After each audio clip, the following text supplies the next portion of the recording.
Não acumuleis para vós outros tesouros sobre a terra, onde a traça e a ferrugem corroem, e onde ladrões escavam e roubam. Mas ajuntai para vós outros tesouros no céu, onde traça nem ferrugem corrói, e onde ladrões não escavam nem roubam. Porque onde está o teu tesouro, aí estará também o teu coração. São os olhos a lâmpada do corpo. Se os teus olhos forem bons, todo o teu corpo será luminoso. Se, porém, os teus olhos forem maus, todo o teu corpo estará em trevas. Portanto, caso a luz que em ti há sejam trevas, que grandes trevas serão. Ninguém pode servir a dois senhores, porque ou há de aborrecer-se de um e amar ao outro, ou se devotará a um e desprezará o outro. Não podeis servir a Deus e às riquezas. Por isso vos digo, não andeis ansiosos pela vossa vida, quanto ao que haveis de comer ou beber, nem pelo vosso corpo, quanto ao que haveis de vestir. Não é a vida mais do que o alimento, e o corpo mais do que as vestes? Observai as aves do céu. Não semeiam, não colhem, nem ajuntam em celeiros. Contudo, vosso Pai Celeste a sustenta. Porventura não valeis vós muito mais do que as aves? Qual de vós, por ansioso que esteja, pode acrescentar um côvado ao curso da sua vida? E por que andais ansiosos quanto ao vestuário? Considerai como crescem os lírios do campo. Eles não trabalham nem fiam. Eu, contudo, vos afirmo que nem Salomão, em toda a sua glória, se vestiu como qualquer deles. Ora, se Deus veste assim a erva do campo, que hoje existe e amanhã lançada no forno, quanto mais a vós, outros homens de pequena fé. Portanto, não vos inquieteis dizendo: que comeremos? Que beberemos? Ou com que nos vestiremos? Porque os gentios é que procuram todas estas coisas, pois vosso Pai Celeste sabe que necessitais de todas elas. Buscai, pois, em primeiro lugar, o seu reino e a sua justiça, e todas estas coisas vos serão acrescentadas. Portanto, não vos inquieteis com o dia de amanhã, pois o amanhã trará os seus cuidados. Basta ao dia o seu próprio mal. Êxodo, capítulo 35. Moisés reuniu todo o povo de Israel e lhe disse: é isto que o Senhor mandou vocês fazerem. Vocês têm 6 dias para trabalhar, porém o 7º dia deve ser sagrado, um dia solene dedicado ao Senhor. Qualquer pessoa que fizer algum trabalho nesse dia deverá ser morta. No sábado, nem mesmo acendam fogo nas suas casas. É isto que o Senhor ordenou. Façam uma oferta ao Senhor.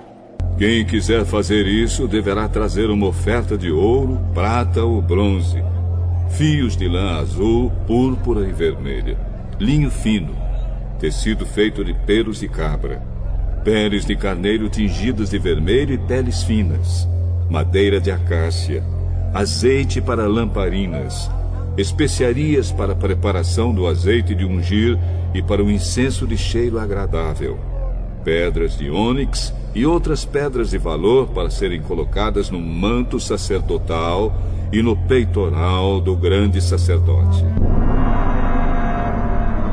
Todos os homens habilidosos deverão vir e fazer tudo o que o Senhor mandou, isto é, a tenda, as suas coberturas, a de dentro e a de fora, os prendedores, as armações, as travessas, os postes e as bases, a arca da aliança, os seus cabos de madeira, a sua tampa e a cortina para separar o lugar santíssimo do lugar santo, a mesa, os seus cabos e todo o seu equipamento, os pães oferecidos a Deus, o candelabro e o seu equipamento, as lamparinas com o seu azeite, o altar de queimar incenso e os seus cabos, o azeite de ungir, o incenso cheiroso, a cortina para a entrada da tenda, o altar de queimar as ofertas e a sua grelha de bronze, os cabos e o resto do equipamento do altar, a pia com o seu suporte,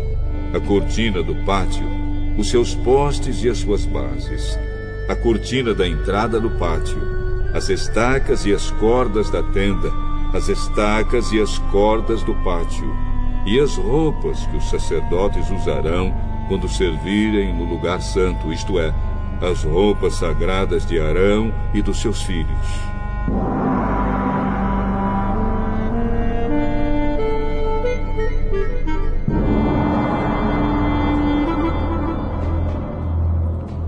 Então o povo de Israel foi para casa, e todos os que de fato queriam voltaram trazendo uma oferta para o Senhor, a fim de que a tenda da presença de Deus, o Senhor, fosse construída.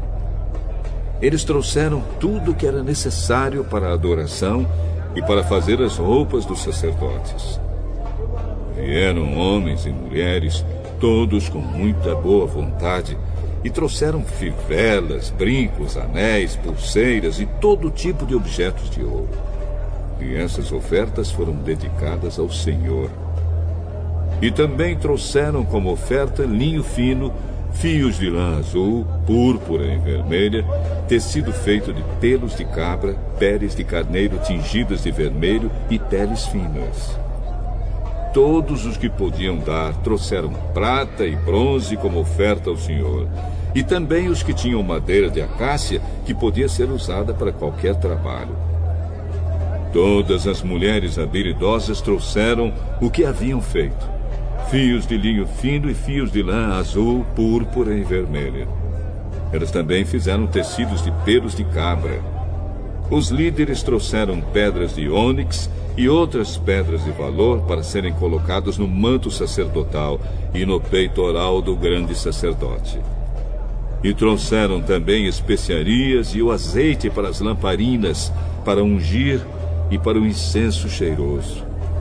Todos os israelitas trouxeram de muita boa vontade as suas ofertas a Deus, o Senhor, para o trabalho que ele, por meio de Moisés, havia ordenado que fosse feito.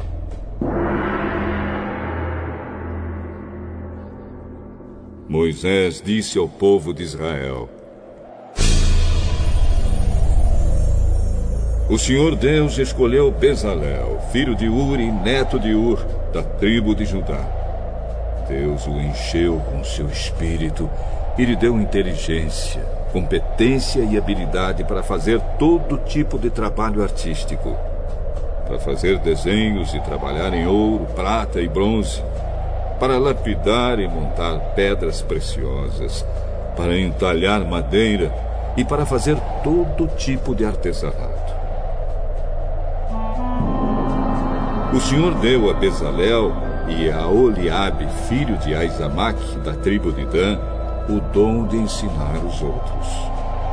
Ele lhes deu habilidade para fazerem todos os trabalhos de gravador e de desenhista, para tecerem linho fino e fios de lã azul, púrpura e vermelha, e para fazerem outros tecidos. Eles têm habilidade para todo tipo de trabalho e para fazer desenhos. Capítulo 36. Bezalel, Aholiabe e todos os outros homens a quem o Senhor deu habilidade e inteligência e que conhecem tudo que é preciso para construir a tenda sagrada, deverão fazer tudo como o Senhor ordenou. Moisés chamou Bezalel, Aholiabe e todos os outros homens a quem o Senhor tinha dado habilidade e que tinham boa vontade para ajudar, e disse-lhes que começassem a trabalhar. Eles receberam de Moisés as ofertas que os israelitas haviam trazido para construir a tenda sagrada. E todas as manhãs o povo de Israel continuava a trazer a Moisés as suas ofertas. Então os artesãos que estavam fazendo o trabalho foram falar com Moisés. Eles disseram o seguinte: O povo está trazendo muito mais do que é necessário para o trabalho que o Senhor mandou fazer. Então Moisés ordenou que em todo o acampamento ninguém mais trouxesse ofertas para a tenda sagrada. E assim o povo não trouxe mais nada, pois o material que tinham ajuntado era suficiente para todo o trabalho que devia ser feito e ainda sobrava.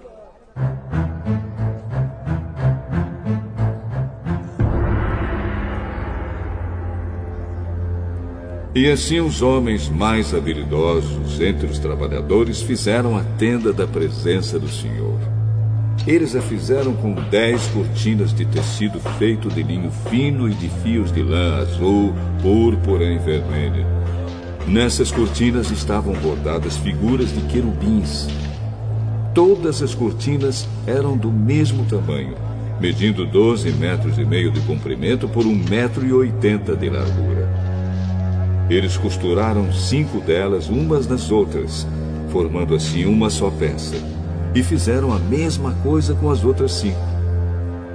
Foram colocadas laçadas de tecido azul na beirada de fora da última cortina de cada uma das 2 peças de cortinas. Puseram 50 laçadas na beirada da primeira cortina da primeira peça e 50 na beirada da última cortina da segunda peça, de modo que as laçadas ficaram de frente umas para as outras. Os 2 jogos de cortinas foram presos um no outro por meio de 50 prendedores de ouro, de modo que formavam uma só peça. De 11 pedaços de pano feito de pelos de cabra, fizeram uma cobertura para a tenda. Fizeram todos os pedaços do mesmo tamanho, isto é, todos tinham 13,30 metros de comprimento por 1,80 metro de largura. Costuraram 5 pedaços uns nos outros, formando uma peça, e os outros 6 formando outra peça. Foram colocadas 50 laçadas na beirada do último pedaço da primeira peça e 50 laçadas na beirada da outra peça. Depois fizeram 50 prendedores de bronze para prenderem as 2 peças uma na outra, a fim de que formassem uma cobertura só. Fizeram mais uma cobertura de peles de carneiro tingidos de vermelho, e em cima desta colocaram outra cobertura, feita de peles finas. Prepararam também armações de madeira de acácia, a fim de formarem as paredes da tenda. Cada uma das armações media 4,45 metros de altura por 67 centímetros de largura. Em cada armação havia 2 encaixes para juntarem uma a outra. Todas as armações tinham esses encaixes. Fizeram 20 armações para o lado sul e debaixo dessas 20 armações puseram 40 bases de prata, 2 debaixo de cada armação, para firmarem os seus 2 encaixes. E para o lado norte da tenda fizeram 20 armações e 40 bases de prata, 2 para cada armação. Para o lado de trás da tenda, o lado oeste, fizeram 6 armações e mais 2 armações para os cantos. Essas armações dos cantos foram juntadas na base, formando uma só peça até a primeira argola que ficava na parte de cima. As 2 armações que formavam os 2 cantos foram colocadas desse jeito. Assim, havia 8 armações e 16 bases de prata, 2 para cada armação. Em seguida prepararam 15 travessas de madeira de acácia, 5 para as armações de um lado da tenda, 5 para as armações do outro lado e 5 para as armações do lado oeste, na parte de trás. A travessa do centro passava a meia altura entre as armações, de um lado da tenda até o outro. Revestiram de ouro essas armações e puseram nelas argolas de ouro, por onde passavam os cabos, que também foram revestidos de ouro. Fizeram também uma cortina de tecido feito de linho fino e de fios de lã azul, púrpura e vermelha, e bordada com figuras de querubins. Para segurarem essa cortina, foram feitos 4 postes de madeira de acácia revestidos de ouro.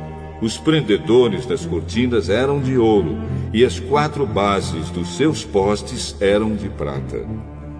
Para a entrada da tenda, foi feita uma cortina de tecido feito de linho fino e de fios de lã azul, púrpura e vermelha, e enfeitada com bordados. Para segurarem essa cortina, foram feitos 5 postes com prendedores. e revestiram de ouro a parte de cima dos postes e os suportes das cortinas. E foram feitas 5 bases de bronze para os postes. Provérbios de Salomão, capítulo 16. O coração do homem pode fazer planos, mas a resposta certa dos lábios vem do Senhor. Todos os caminhos do homem são puros aos seus olhos, mas o Senhor pesa o espírito. Confia ao Senhor as tuas obras, e os teus desígnios serão estabelecidos. O Senhor fez todas as coisas para determinados fins, e até o perverso para o dia da calamidade. Abominável é ao Senhor todo arrogante de coração. É evidente que não ficará impune. Pela misericórdia e pela verdade se expia a culpa, e pelo temor do Senhor os homens evitam o mal. Sendo o caminho dos homens agradável ao Senhor, este reconcilia com eles os seus inimigos. Melhor é o pouco havendo justiça do que grandes rendimentos com injustiça. O coração do homem traça o seu caminho, mas o Senhor lhe dirige os passos. Nos lábios do rei se acham decisões autorizadas. No julgar, não transgrida, pois, a sua boca. Peso e balança justos pertencem ao Senhor. Obras suas são todos os pesos da bolsa. A prática da impiedade é abominável para os reis, porque com justiça se estabelece o trono. Os lábios justos são o contentamento do rei, e ele ama o que fala coisas retas. O furor do rei são os mensageiros de morte, mas o homem sábio o apazigua. O semblante alegre do rei significa vida, e a sua benevolência é como a nuvem que traz chuva serôdia. Quanto melhor é adquirir a sabedoria do que o ouro, e mais excelente adquirir a prudência do que a prata. O caminho dos retos é desviar-se do mal. O que guarda o seu caminho preserva a sua alma. A soberba precede a ruína, e a altivez do espírito a queda. Melhor é ser humilde de espírito com os humildes do que repartir o despojo com os soberbos. O que atenta para o ensino acha o bem, e o que confia no Senhor, esse é feliz. O sábio de coração é chamado prudente, e a doçura no falar aumenta o saber. O entendimento para aqueles que o possuem é fonte de vida, mas para o insensato, a sua estultícia lhe é castigo. O coração do sábio é mestre de sua boca, e aumenta a persuasão nos seus lábios. Palavras agradáveis são como favo de mel, doces para a alma e medicina para o corpo. Há caminho que parece direito ao homem, mas afinal são caminhos de morte. A fome do trabalhador o faz trabalhar, porque a sua boca a isso incita. O homem depravado cava o mal, e nos seus lábios há como que fogo ardente. O homem perverso espalha contendas, e o difamador separa os maiores amigos. O homem violento alicia o seu companheiro e guia-o por um caminho que não é bom. Quem fecha os olhos imagina o mal, e quando morde os lábios, o executa. Coroa de honra são as cãs, quando se acham no caminho da justiça. Melhor é o longânimo do que o herói da guerra, e o que domina o seu espírito do que o que toma uma cidade. A sorte se lança no regaço, mas do Senhor procede toda decisão.